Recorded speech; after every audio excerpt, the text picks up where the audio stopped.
सुशांत का मर्डर।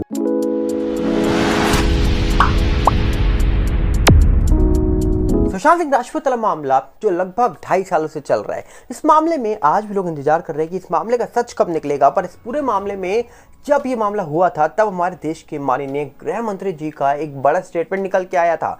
क्या आपने वो स्टेटमेंट सुना था? और दूसरी तरफ अगर हम बात करें तो इस मामले में 3 लोग ऐसे जिन्होंने सुशांत के जाने के बाद शादी कर ली है, पर वो 3 लोग बहुत इंपॉर्टेंट हैं। क्यों आखिरकार बताएंगे इस वीडियो में। पर उन तीनों का नाम आपको बता दिया जाए, पिठानी हो, रोहन रॉय हो या फिर अंकिता लोखंडे हो। क्यों आखिरकार इंपॉर्टेंट है बताएंगे आपको डिटेल में। पर सबसे पहले आपको बता दिया जाए कि इस मामले में शुरुआत से ही सवाल कई उठे। शुरुआत से देखा गया कि जब इस पूरे मामले की जांच चल रही थी, जब इस पूरे मामले में बिहार पुलिस जांच करने आई थी, तब भी बहुत सारी चीज़ें उन्होंने बोली थी। और गुप्तेश्वर पांडे जी को कौन भूल सकता है। जब उन्होंने अर्नब गोस्वामी के साथ इंटरव्यू दिया था तब उन्होंने बहुत बड़ी बातें बोली थी। पर सबसे पहले हम आपको चाहेंगे कि आप सुनिए कि हमारे माननीय देश के जो गृह मंत्री जी हैं उन्होंने इस पूरे मामले को लेकर क्या बोला। की जगह कोई भी व्यक्ति हो, अगर अपमृत्यु होती है तो इसकी जांच ढंग से होनी चाहिए, न्यायिक होनी चाहिए, न्यूट्रल होनी चाहिए। जल्दी में आपको लगता है कि केस को क्लोज कर दिया था मुंबई पुलिस ने?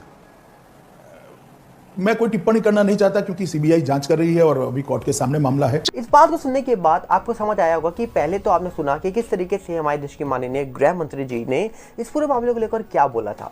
और उसके बाद गुप्तेश्वर पांडे जी जब अर्नब गोस्वामी जी के साथ लाइव आए थे तब उन्होंने क्या बोला था। तो बहुत सारी बातें इस पूरे मामले में निकल के आई थी। जैसे एक डीजीपी बता रहे हैं कि कैसे उनके साथ कोऑपरेट नहीं किया गया, उनको हमेशा से लगा कि इस पूरे मामले में कुछ गड़बड़ है इसलिए सब कुछ हो रहा है। तो बहुत सारी बातें उन्होंने बताई थी।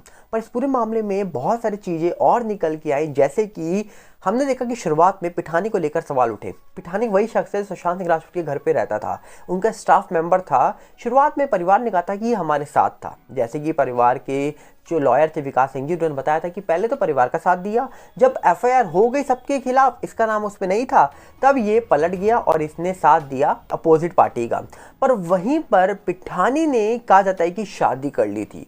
शादी करने के बाद इसको एनसीबी ने गिरफ्तार भी किया था, क्योंकि कहा जाता है कि ड्रग्स मामले में नाम निकलने के बाद एनसीबी ने पिठानी को गिरफ्तार करा। लगभग 1 साल तक कहा जाता है कि जेल में भी रहा पिठानी।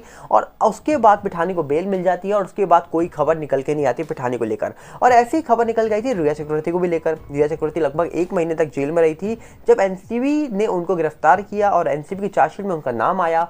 पर इस पूरे मामले में पिठानी ने कहा जाता है कि जब वो जेल गए थे उससे पहले शादी कर ली थी और उसके बाद लगातार कहा जाता है कि 1 साल तक जेल में रहने के बाद वो बाहर आ गए, उसके बाद कोई खबर निकल के नहीं आई। पर दूसरी तरफ अगर हम बात करें तो अंकिता लोखंडे जो थी उन्होंने भी कहा जाता है कि शादी कर ली थी। लगभग 14 तारीख कोई शादी करी थी, शायद 14 दिसंबर थी जब उन्होंने शादी करी थी।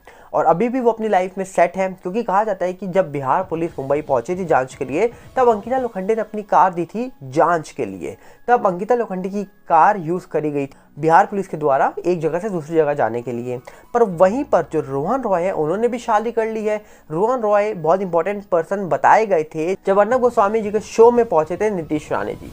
उन्होंने बोला था कि रोहन रॉय बहुत इंपॉर्टेंट पर्सन है, वो इस पूरे मामले में गवाही दे सकते हैं। बहुत सारी बातें बोली गई थी। पर कहा जाता है कि रोहन रॉय ने जिनसे शादी करी है वो शायद उन्हीं के साथ सीरियल में काम करती थी और अब वो सेटल हो चुके हैं। मतलब इस पूरे मामले को होने के बाद बहुत सारे लोग अपनी लाइफ में सेट हो चुके हैं। पर इस पूरे मामले में सबसे इंपॉर्टेंट शख्स था पिठानी। पिठानी अचानक से छूट गया और पिठानी अचानक से गायब हो गया या फिर पिठानी अचानक से अपने काम पे लग गया। उसके बाद भी पिठानी को लेकर सवाल तो उठते रहे पर कोई खबर निकल के नहीं आई एजेंसीज की ओर से। जबकि कहा जाता है कि पिठानी कोई छोटा मोटा शख्स नहीं है, पिठानी बहुत इंपॉर्टेंट शख्स है इस पूरे मामले को लेकर। पर शुरुआत से देखा गया कि किस तरीके से पिठानी भागता फिर रहा था। जब अर्नब गोस्वामी जी के शो में पहुंचा तब वो इंटरव्यू छोड़ के भाग गया। जब कहा जाता है कि रिपोर्टर्स उनसे पूछताछ कर रहे थे तब वो शो छोड़ तब उसने कुछ नहीं बोला, तब भी वो भागता हुआ दिखा। पर उसके बाद देखा गया कि पिठानी गिरफ्तार हुआ, पिठानी छूट गया, फिर उसके बाद कोई खबर निकल के नहीं आई।